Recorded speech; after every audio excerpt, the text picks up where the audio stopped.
प्रिय भावी प्रशासकों, स्वागत है आपका आपके अपने चैनल जिज्ञासा आईएएस पर। हाजिर हूँ मैं आज एक महत्वपूर्ण टॉपिक को लेकर के, और वो है आपका कि राष्ट्रपति शासन कब और क्यों लगाया जाता है। यानी इन दो प्रश्नों का उत्तर जानना आवश्यक है। तो आइए विचार करते हैं इस पर। देखिए, अनुच्छेद 355 में केंद्र को यह जिम्मेदारी दी गई है कि वह राज्य का शासन संविधान के प्रावधानों के अनुसार चलाया जाना सुनिश्चित करे। अनुच्छेद 355 में केंद्र को यह जिम्मेदारी दी गई है कि प्रत्येक राज्य का शासन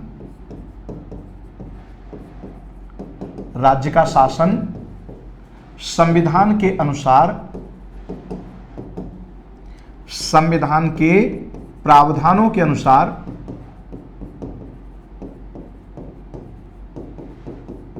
अनुसार चलाया जाना सुनिश्चित करे।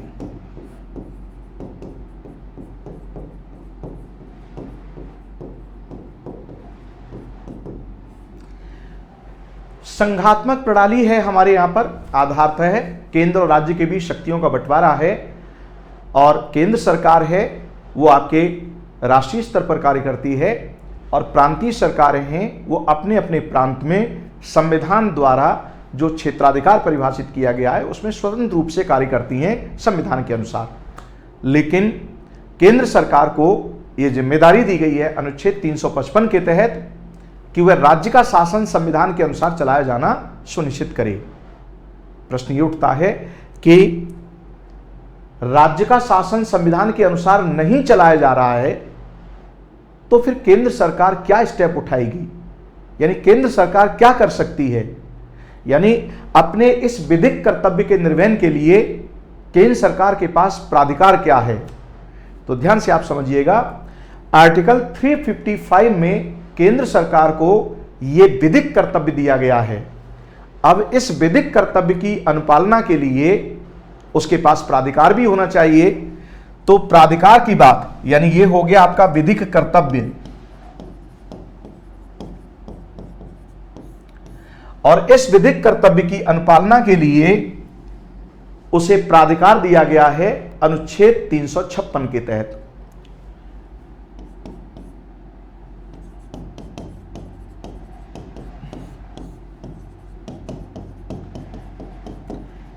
केंद्र सरकार को अनुच्छेद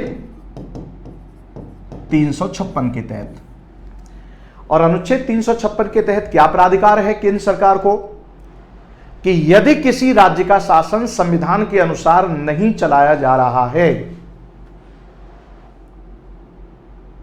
तो वह क्या कर सकती है। यानी 355 में कहा है कि संविधान के अनुसार राज्य का शासन चलाया जाना सुनिश्चित करे, और अगर कोई राज्य सरकार संविधान के अनुसार काम नहीं कर रही है तो केंद्र सरकार क्या कर सकती है, यह बात अनुच्छेद 356 में कही गई है। और क्या कहा है कि राज्यपाल के रिपोर्ट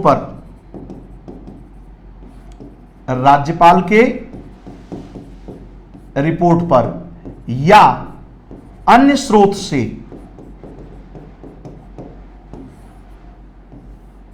स्रोत से राष्ट्रपति ये संतुष्ट हो जाते हैं, राष्ट्रपति को यह समाधान हो जाता है कि उस राज्य का शासन संविधान के अनुसार नहीं चलाया जा रहा है, अनुसार नहीं चलाया जा रहा है।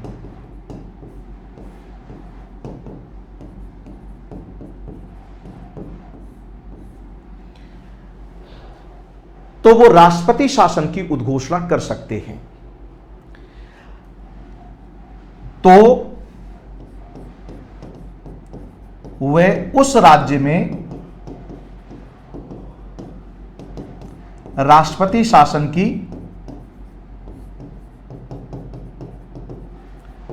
उद्घोषणा कर सकते हैं।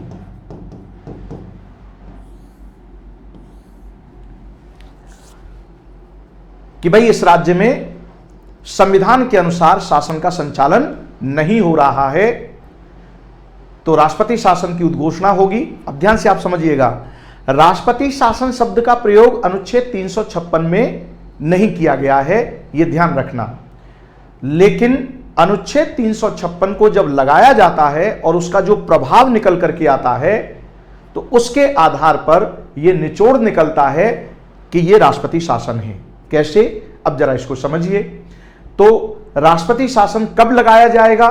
तो कब का जवाब आपको मिल गया कि जब किसी राज्य का शासन संविधान के अनुसार नहीं चलाया जा सके, तो उस राज्य में राष्ट्रपति शासन लगाया जा सकता है अनुच्छेद 356 के तहत।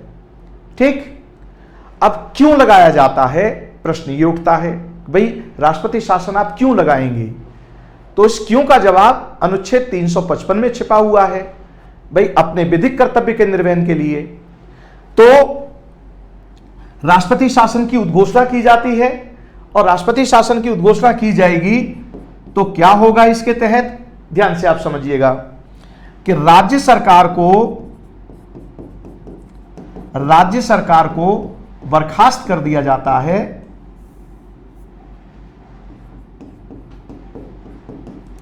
बर्खास्त कर दिया जाता है,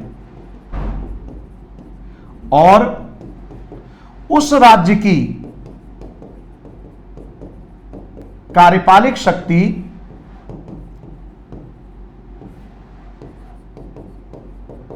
किसके पास आ जाती है? राष्ट्रपति के पास।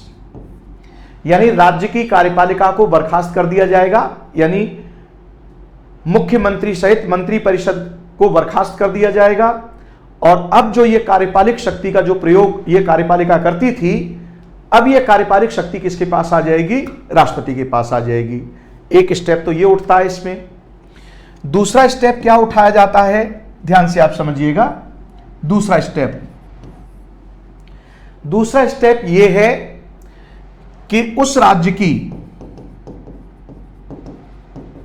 विधानसभा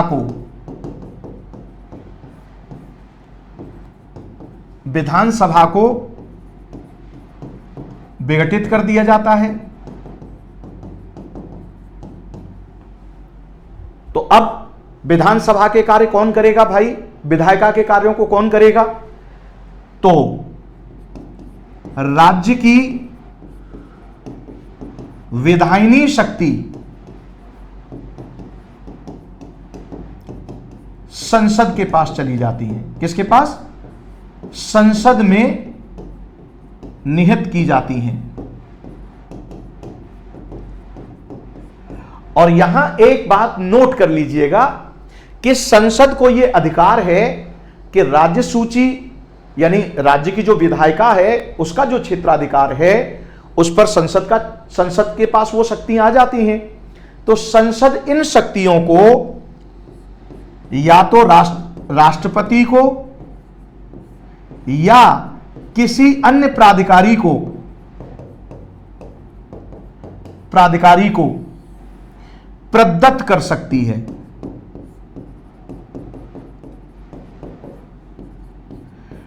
डेलीगेट कर सकती है।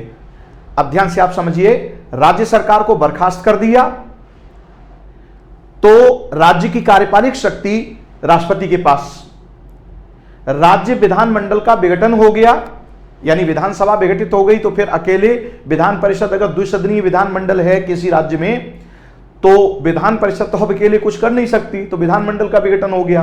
राइट, ऐसे भी बोल सकते हैं, बल मूलतः विधानसभा का विघटन होता है। क्यों? क्योंकि विधान परिषद का विघटन नहीं हो सकता। राइट, तो ध्यान से आप समझिएगा, तो राज्य की जो विधायिनी शक्ति है वो किसके पास आ जाएगी? संसद के पास आ जाएगी। यानी संसद अब राज्य सूची के विषयों पर कानून बनाएगी। लेकिन संसद अपनी इस शक्ति को डेलीगेट भी कर सकती है। किसे दे सकती है? राष्ट्रपति को दे सकती है, या किसी अन्य प्राधिकारी को भी दे सकती है।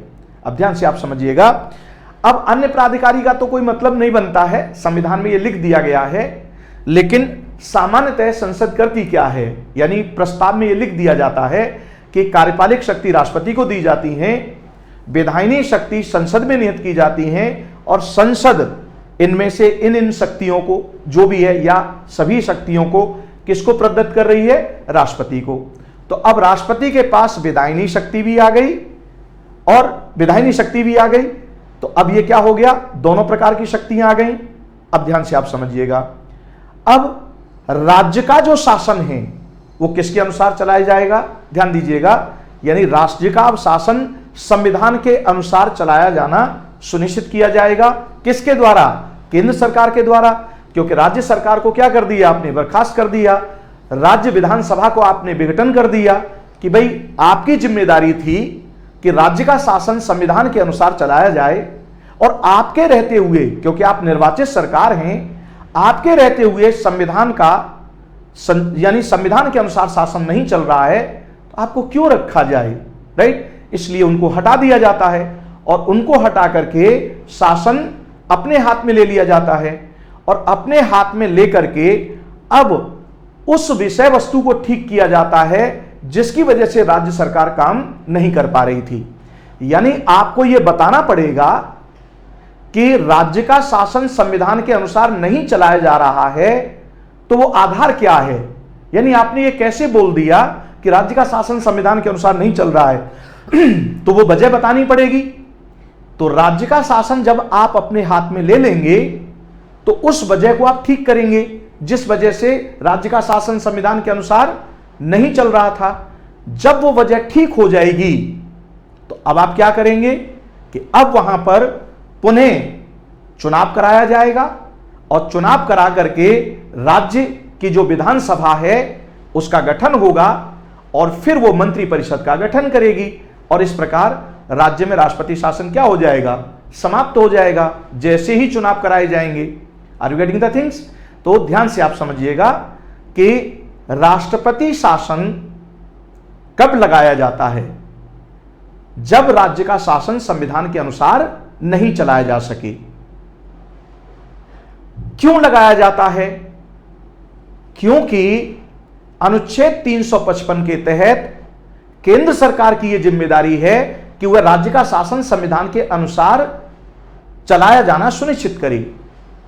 तो चूंकि वो निर्वाचित सरकार वहां पर संविधान के अनुसार काम नहीं कर रही थी, इसलिए उसे हटाया गया, और उसका जो कार्यपालिक और विधायी शक्ति हैं वो अपने हाथ में ले ली, और फिर उन कारणों को, उन वजहों को ठीक किया जाता है जिनकी वजह से वहां पर संवैधानिक तंत्र विफल हुआ था।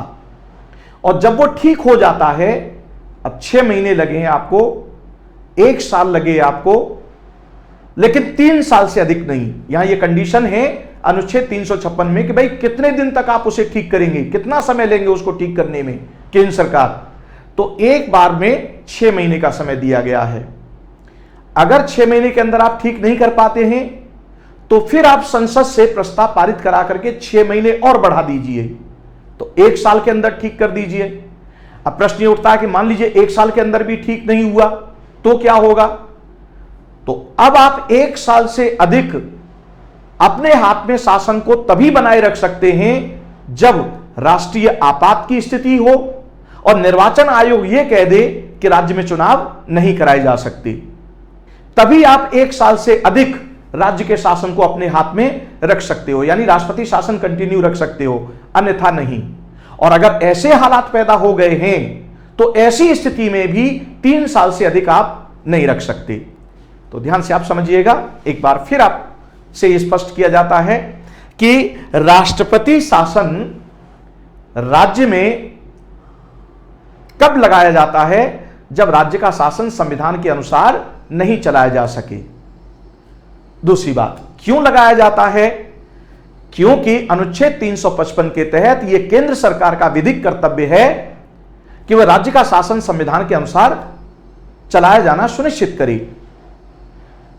और ऐसा करने के लिए अब वो राज्य सरकार को अनुच्छेद 356 के तहत बर्खास्त करती है, राज्य विधानसभा को विघटित करती है, और अब कार्यपालिक विधायी शक्ति अपने हाथ में ले लेती है, और अब वहां पर उन सारी वजहों को ठीक करती है, और जब वो वजह ठीक हो जाती हैं तो फिर पुनः वहां पर चुनाव कराया जाता है, यानी विधानसभा का गठन हो जाएगा और विधानसभा का गठन हो करके यानी मंत्री परिषद का गठन हो जाएगा और फिर आपकी जो संघात्मक प्रणाली है यानी उस राज्य में अब वो निर्वाचित सरकार है वो संविधान सम्मत अपने कर्तव्यों का निर्वहन करना आरंभ करती है। तो राष्ट्रपति शासन कब और क्यों लगाया जाता है, आशा करता हूं कि यह विषय वस्तु आपको समझ में आई होगी और इसी तरह की विषय वस्तु लेकर के पुनः हाजिर रहेंगे। तब तक के लिए आपसे विदा होते हैं। जय हिंद।